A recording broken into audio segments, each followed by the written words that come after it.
Buster Douglas got knocked out. Nobody ever got knocked out by Mike Tyson and ever got back up.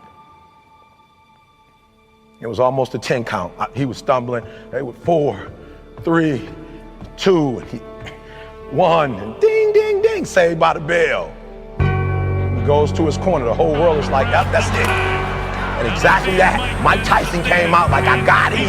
I got this kid up against the rope. Listen to me, many of you right now, life's got you up against the rope. You can't give up. You can't give in. Listen to me, if it was easy, everybody would do it. And if life's got you backed up, I need you to do what Buster Douglas did. Buster Douglas started fighting back. The world was shocked.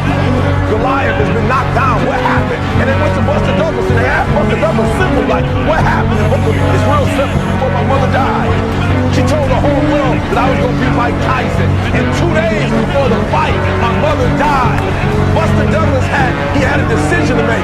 When his mother died, he could die with his mother, or he made a decision, I can wake up and I can live for mom. And he knocked Mike Tyson out